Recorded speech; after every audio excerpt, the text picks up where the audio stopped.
Hello everyone, welcome to my channel. मैं हूं मनोज शर्मा और आज की क्लास में हम करने जा रहे हैं क्लास 11th का चैप्टर बैंक रिकंसिलिएशन स्टेटमेंट, जिसके अब तक हम जो है 1 to 13 क्वेश्चन कर चुके फ्रॉम टीएस ग्रेवाल। आज 14 क्वेश्चन से कर रहे हैं। 14 क्वेश्चन को एक बार देखते हैं। वो स्टेटमेंट बेस्ड क्वेश्चन है। 14 दो क्वेश्चन करेंगे आज, 14 और 15 दोनों ही स्टेटमेंट बेस्ड हैं। उसमें आपको रीजन्स भी देना है कि रीजन में क्यों हम इसको ऐड करते हैं और लेस करते हैं। मैं क्वेश्चन को रीड करता हूं तब आपको समझाता हूं एक बार। देखो क्वेश्चन है 14। A bank reconciliation statement is prepared as on 31 March 2022। यहां लिखा है starting with credit balance of bank passbook. हमें पासबुक का बैलेंस दे रखा है फेवरेबल। देखो जैसे कैश बुक का बैलेंस होगा डेबिट, तो पासबुक में वो बैलेंस क्या बन जाएगा, क्रेडिट, यानी कि फेवरेबल बैलेंस है। और आगे दे रखा है state whether the following transaction will be shown in the bank reconciliation statement by adding और deducting these from the given balance giving reason. आपको रीजन भी बताना है कि उसको ऐड करना है, डिडक्ट करना है। तो एक एक स्टेटमेंट देखते हैं, जरा उसको समझने की करते हैं। देखो अब तक हमने 1 to 13 क्वेश्चन कर लिए, जिसमें हम साइड में रफ वर्क में बना के दिखाता था आपको कैश बुक और पासबुक। अब थोड़ा उसको वैसे याद रखेंगे कि हम उसमें क्या करते हैं, प्लस करते हैं, माइनस। ध्यान रखना हमें कौन सा बैलेंस दे रखा है, पासबुक का। फोकस किस पे रहेगा, पासबुक पे। कंपेयर होगा कैश बुक से। यदि वो ज्यादा है तो इसको ऐड कर देंगे, कम है तो कम कर देंगे। जरा देखते हैं। कहता है bank had allowed interest and credited the account by rupee this. Bank ने इंटरेस्ट अलाउ किया। इसका मीनिंग क्या होता है, बैंक हमें इंटरेस्ट दे रहे हैं। तो पासबुक में बैलेंस क्या कर दिया उसने, इंक्रीज, जबकि इसकी रिकॉर्डिंग कैश बुक में नहीं है। हमें जो दे रखा था पासबुक का बैलेंस है, फोकस उसे रखना है। उसका बैलेंस क्या हो गया, आपका ज्यादा हो गया, यानी कि इंक्रीज हो गया बैलेंस। तो क्या करेंगे, मैच करने के लिए बीआरएस बनाए तो डिडक्ट कर देंगे। तो पहला रीजन आ गया आपका डिडक्टेड।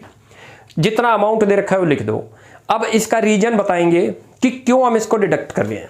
रीजन में देखो लिखा है the amount will be deducted from the bank passbook. Passbook में क्योंकि उसने इंक्रीज कर दिया था बैंक ने, हम मैचिंग कर रहे हैं। याद रखना, हम रेक्टिफिकेशन नहीं कर रहे, हम करेक्शन नहीं कर रहे, हम क्या कर रहे हैं, मैचिंग कर रहे हैं कि ये दोनों का बैलेंस मैच नहीं करे।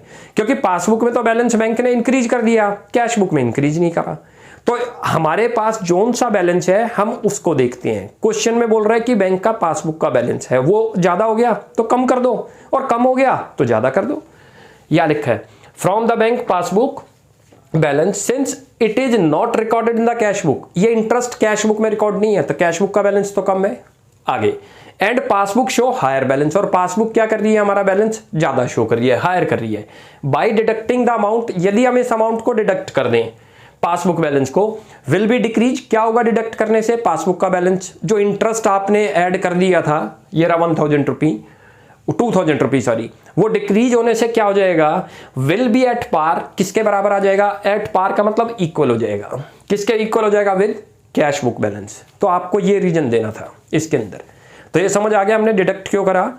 आपको हमेशा ये याद रखना है बीआरएस बनाते हुए कि आपके पास बैलेंस किस चीज का है। क्वेश्चन में बैलेंस था, बैलेंस एज पर पासबुक। यदि वो ज्यादा शो कर रही है तो क्या करते हैं उसको, माइनस। वो कम शो कर रही है तो प्लस। अब जरा सेकंड ट्रांजैक्शन देखते हैं। कहता है bill of exchange rupee 5000 release हो गया आपके पास, यानी कि बैंक से पैसे आ गए। Was not recorded in the cash book, same statement बन गई।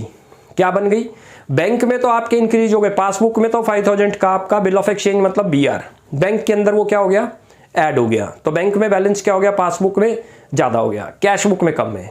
हम पासबुक का बैलेंस बता रहा था लेके चल रहे हैं, तो वो ज्यादा है, माइनस कर दो, डिडक्ट कर देंगे। ये रहा डिडक्टेड रुपी 5000। अच्छा स्टेटमेंट सेम ही लिखनी पड़ेगी, इसलिए मैंने सिंपल लिख दिया आपको। यहां लिख दो सेम स्टेटमेंट है जब in your reasons in first transaction. जो फर्स्ट ट्रांजैक्शन में दे रखी है वही रीजन आप दे दोगे इसमें, क्योंकि दोनों का सेम रीजन है। तो अल्टीमेट क्या है, आपने ऐसे नहीं लिखना, आपने स्टेटमेंट ही दिखानी है। मैंने तो छोटा, क्योंकि बोर्ड पे सारा नहीं आएगा, इसलिए ऐसे लिख दिया कि यही स्टेटमेंट इस वाले रीजन में आएगी। अब जरा नेक्स्ट थर्ड करते हैं। थर्ड में लिखा है bank charges charge by the bank, now bank is taking from you. Bank में बैलेंस क्या कर दिया, बैंक ने चार्ज किया, तो बैंक में बैलेंस डिक्रीज हो गया।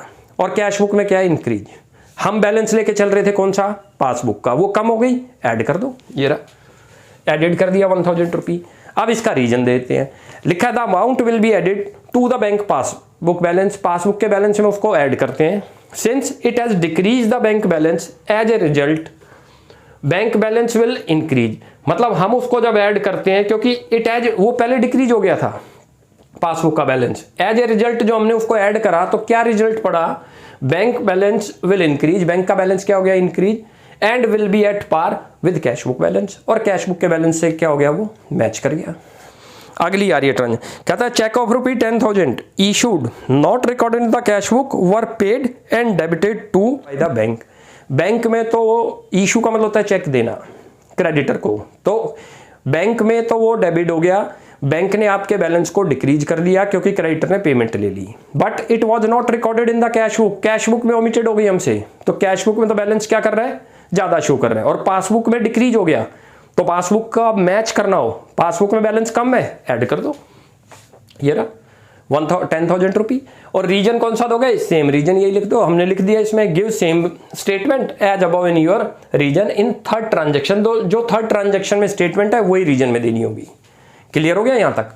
अब फोर्थ करते हैं, एक एक ट्रांजेक्शन को समझ के करेंगे, इसके अंदर थोड़ा टी शेप बनाना टफ है क्योंकि स्पेस कम हो गया, नहीं तो जैसे हमने रफ वर्क में बताया था आप ऐसे बना के देख लो कि इसको ऐड करना है या लेस करना है। फिफ्थ आ रही है, receipt side of the cash book was overcast. अब रिसिप्ट साइड क्या हो गई हमारी कैश बुक की, ओवर, तो इसका मतलब जो बैंक की पासबुक होगी वो क्या है, अंडर है, कम है, तो क्या करना चाहिए मैच करने के लिए, ऐड कर दो, ये एडिड स्टेटमेंट दे दो, the amount will be added to the bank passbook balance since cash book show higher balance, क्योंकि कैश बुक में क्या हो रहा है, रिसिप्ट साइड ज्यादा शो कर रही है तो बैलेंस हायर आ रहा होगा, as a result bank balance will also increase, हम यदि ऐड करते हैं तो बैंक का बैलेंस भी क्या हो जाएगा, इंक्रीज हो जाएगा, and will be at par, और किसके इक्वल आ जाएगा, पार का मतलब equal with the cash book balance, ये रीजन देना था आपने। अब अगला चलते हैं, आप याद रख लो खाली आपको एडिड और डिडक्टेड ये नहीं लिखना, क्वेश्चन में मेंशन कर रहा है कि स्टेटमेंट की फॉर्म में बताओ, रीजन बताओ क्यों ऐड कर रहे हो, क्यों लेस कर रहे हो। Payment side of the cash book was undercast, अब पेमेंट साइड आपकी क्या हो गई, अंडरकास्ट हो गई, पेमेंट साइड अंडरकास्ट होगी तो कैश बुक का बैलेंस क्या होगा, हाई होगा, क्यों हाई होगा, कोई पेमेंट हुई है, तो पेमेंट जब हुई है तो बैंक में तो बैलेंस क्या हो गया आपका, कम, ये अंडरकास्टिंग का मतलब है टोटलिंग, तो अल्टीमेट कैश बुक में बैलेंस क्या आ रहा है, ज्यादा, और पासबुक में क्या आ रहा है, कम, ऐड कर दो, ये रहा एडिट, और सेम स्टेटमेंट यही वाली लिख दो, लिख दिया, give same statement as above in your reason in fifth transaction, जो फिफ्थ में हमने दी है वही वाली आप स्टेटमेंट लिख दोगे, क्यों, क्योंकि ऐड क्यों कर रहे हैं भाई, कैश बुक में आपने पेमेंट साइड में कास्टिंग कम कर दी, टोटलिंग कम हो गई, आपसे अंडर कास्ट हो गई, तो वहां कैश बुक ज्यादा शो कर रही है, अब हम पासबुक का बैलेंस लेके चल रहे हैं तो पासबुक में बैलेंस कम आ गया, तो मैच करने के लिए क्या करना था, ऐड करना है, ऐड कर दिया। यहां तक क्लियर हो गया, यहां तक तो मेरे ख्याल से कोई डाउट नहीं है। अब नेक्स्ट क्वेश्चन करते हैं 15th है आपका जो है ओवरड्राफ्ट का, लेकिन वो भी स्टेटमेंट की फॉर्म में ही हमसे क्वेश्चन पूछ रहा है तो उसको भी ऐसे ही करते हैं। चलो जी, अब 15th क्वेश्चन की बारी आ गई, 14 कंप्लीट हो गया, 15 करते हैं। ये भी आपका जो है स्टेटमेंट बेस्ड क्वेश्चन है, इसमें आपको बैंक रिकंसिलिएशन स्टेटमेंट नहीं बनाना, इसमें भी आपको रीजन्स देना है कि इसको ऐड करेंगे या डिडक्ट करेंगे, और नई चीज इसमें यह है कि overdraft as per cash book आ गया है। तो जरा मैं क्वेश्चन रीड करता हूं, आप देखो एक बार, लिखा है bank reconciliation statement is prepared as on 31 March 2022 starting with credit balance of cash book, cash book का क्रेडिट बैलेंस है यानी कि नेगेटिव बैलेंस है, इसी को ओवरड्राफ्ट बोलते हैं। ओवरड्राफ्ट का मतलब होता है बैंक से ओवरड्रॉन कर लेना। State whether the following transaction will be shown in the bank reconciliation statement by adding or deducting these from the given balance giving region। मतलब आपने ये बताना है कि उनके बैलेंस में उनको ऐड करेंगे या लेस करेंगे, साथ में रीजन भी देना है। पहली ट्रांजैक्शन देखते हैं क्या आ रही है, कहता है cheque of ₹this deposited was dishonour, एक चेक आपने डिपॉजिट करा, आपने अपने यहाँ ओवरड्राफ्ट को क्या कर दिया होगा, कम कर दिया होगा, लेकिन बैंक में वो जाके क्या हो गया, डिसऑनर हो गया। बैंक में ओवरड्राफ्ट आज भी उतना है, हमारे यहाँ ओवरड्राफ्ट क्या था, क्योंकि जैसे ही हम कोई चेक डिपॉजिट करेंगे हमारा बैलेंस, ओवरड्राफ्ट का मतलब होता है माइनस में बैलेंस चल रहा है, हम जैसे ही कोई बैंक में डिपॉजिट करेंगे तो कैश बुक में प्लस करेंगे तो ओवरड्राफ्ट हमारा क्या हो जाएगा, कम, लेकिन बैंक में क्या ओवरड्राफ्ट हमारा ज्यादा, तो अल्टीमेट हमें क्या करना पड़ेगा इसको अपनी कैश बुक में, क्योंकि ये कैश बुक का ओवरड्राफ्ट है जो कि कम हुआ है, ऐड कर देंगे, ये लिखा हुआ है। क्यों ऐड करा वो भी बताता हूं, the amount will be added to overdraft cash book balance, add कर रहे हैं, since it has not recorded in the cash book, क्योंकि डिसऑनर की रिकॉर्डिंग कैश बुक में नहीं हुई, कैश बुक में तो प्लस की एंट्री हो गई थी, and bank passbook show higher amount of overdraft, और पासबुक में क्या हो रहा है, ओवरड्राफ्ट ज़्यादा आ रहा है, जबकि कैश बुक में ओवरड्राफ्ट क्या है, कम है। By adding the amount overdraft balance will increase, तो वो उसके क्या आ जाएगा, and will be at par. Par का मतलब इक्वल हो जाएगा विद पासबुक बैलेंस, इसलिए हमने इसको ऐड करा। क्लियर हो गया। सेकंड ट्रांजैक्शन आ रही है, cheque of rupee 10,000 were recorded in the cash book. Cheque आए थे, कैश बुक में रिकॉर्ड करे, तो कैश बुक में पहले ही माइनस में चल रहा था, जैसे हम उसमें ऐड करेंगे तो माइनस का बैलेंस क्या हो जाएगा हमारा, थोड़ा कम होगा। बट वॉज नॉट डिपॉजिटेड, लेकिन वो डिपॉजिट करना ही बैंक में भूल गए। तो बैंक में तो आज भी ओवरड्राफ्ट ज़्यादा है, और कैश बुक में हमने ओवरड्राफ्ट को क्या कर दिया, कम कर दिया। अब क्या करना पड़ेगा मैच करने के लिए, ऐड करो, ये एडिड। और क्या लिखना पड़ेगा स्टेट रीजन्स में, the amount will be added to the cash book overdraft balance since it has recorded in the cash book. जो चेक आए थे वो कैश बुक में तो रिकॉर्ड हो गए, बट नॉट डिपॉजिट, और कौन से कॉलम में हो गए, प्लस वाले में, but not deposited in the bank, bank में डिपॉजिट नहीं हुए। क्या शो करता है, हायर ओवरड्राफ्ट बैलेंस शो करता है। हम इसको ऐड करते हैं by adding the amount, overdraft cash book will increase, overdraft का कैश बुक क्या हो जाएगा, इंक्रीज हो जाएगा कैश बुक का, and will be at par, और इक्वल हो जाएगा किसके, विद बैंक पासबुक बैलेंस। ये चीज क्लियर हो गई। आगे चलते हैं जी। थर्ड ट्रांजेक्शन कहता है bill of rupee 10,000 discounted from bank was dishonour. बिल्कुल ऊपर वाला ही हो गया जैसे फर्स्ट में था कि एक चेक आया था वो बैंक में जाके डिसऑनर हो गया, यहां पर डिस्काउंटेड था वो जाके बैंक में डिसऑनर हो गया। तो कैश बुक में तो आपने ओवरड्राफ्ट को क्या कर रखा है, कम, और बैंक में क्या हो गया वो ओवरड्राफ्ट। देखा जाए तो कैश बुक में तो बैलेंस ज्यादा आ गया, लेकिन बैंक में क्या हो गया, ओवरड्राफ्ट इंक्रीज हो गया। तो अल्टीमेट हम क्या करेंगे, दोबारा ऐड करेंगे, क्योंकि कैश बुक क्या हो गई हमारी, ओवरड्राफ्ट कम शो कर रही है। और रीजन्स क्या दे देंगे, सेम जो फर्स्ट में रीजन है, मैंने लिख भी दिया, give same statement as above in this. Same statement लिखनी है जो फर्स्ट में लिखी हुई है। क्लियर है। यहां तक तो आपने एग्जाम में ऐसे नहीं लिखना, ये तो समझाने के लिए है कि यही स्टेटमेंट आपको इस भी ट्रांजेक्शन में लिख देनी है, क्योंकि सेम प्रोसेस हो रही है। चलो जी अब फोर्थ करते हैं। अ चेक इशूड टू रमेश, एक चेक हमने रमेश को दिया, रमेश मतलब हमारे क्रेडिटर को दिया, तो ओवरड्राफ्ट कैश बुक में इंक्रीज हो गया। वॉज नॉट, उल्टा काम हो गया, रिकॉर्ड ही नहीं हुआ कैश बुक में। तो कैश बुक में तो ओवरड्राफ्ट क्या है, कम, और पासबुक में क्या हो गया, ओवरड्राफ्ट ज्यादा। क्योंकि देखो दोनों जगह हमारे माइनस बैलेंस चल रहे हैं, ओवरड्राफ्ट का मतलब है माइनस। हम जैसे ही कोई चेक देंगे तो कैश बुक में उसकी रिकॉर्डिंग करेंगे, एज वेल एज उसकी रिकॉर्डिंग पासबुक में होगी जब वो प्रेजेंट होगा। तो बैंक में तो प्रेजेंट हो गया, बैंक में तो और माइनस में हो गया, कैश बुक में हमारा रिकॉर्ड ही नहीं हो पाया। तो कैश बुक में ओवरड्राफ्ट क्या है, कम, ऐड कर दो उससे मैच करने के लिए, ये एडिट कर दिया। रीजन क्या देंगे, the amount will be added to overdraft cash book balance since it has not been recorded in the cash book, क्योंकि वो कैश बुक में रिकॉर्ड नहीं हुआ जो इशू हुआ था। इशू का मतलब जो हमने देना था, तो उससे हमारा ओवरड्राफ्ट और इंक्रीज होना था, जबकि कैश बुक में हम रिकॉर्ड नहीं करें तो कैश बुक में तो वो कम है ओवरड्राफ्ट, पासबुक में ज्यादा हो गया।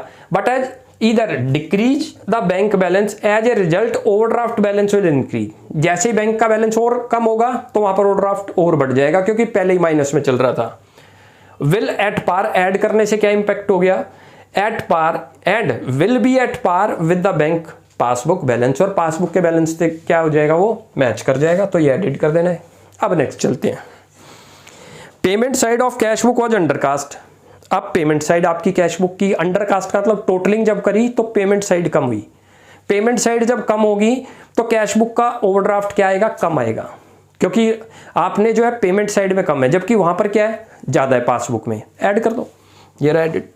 The amount will be added to overdraft cash book balance since the error has reduced the overdraft balance by adding it, it will be at par. क्योंकि हमने क्या कराया, जब अंडर कास्टिंग हुई तो ओवरड्राफ्ट को कम कर दिया होगा, क्योंकि रीजन क्या हुआ, जब आपसे टोटलिंग गलत हो गई पेमेंट की तो ओवरड्राफ्ट कम हो गया। अब इसको ऐड कर देंगे तो ओवरड्राफ्ट पासबुक के इक्वल आ जाएगा। तो आज हमारे अब ये 14 और 15 दोनों क्वेश्चन स्टेटमेंट बेस्ड थे और दोनों ही हो गए, और दोनों में आपको रीजन देने हैं। अच्छा एक और चीज बताता हूं, जो हम ये स्टेटमेंट लिखते हैं जरूरी नहीं है सेम एज इट इज ही लिखनी है, आप अपनी लैंग्वेज में भी लिख सकते हो कि हम उसको रिड्यूस कर रहे हैं तो क्या इंपैक्ट होता है। वो उसका बैलेंस इंक्रीज हो गया तो दूसरे इसको ऐड करेंगे बाय एडिंग इट, वो भी इंक्रीज हो जाएगा। उसके बाद क्या हो जाएगा, इट विल बी, रिजल्ट क्या आएगा कि दोनों मैच कर जाएंगे, दोनों इक्वल हो जाएंगे, एट पार हो जाएंगे।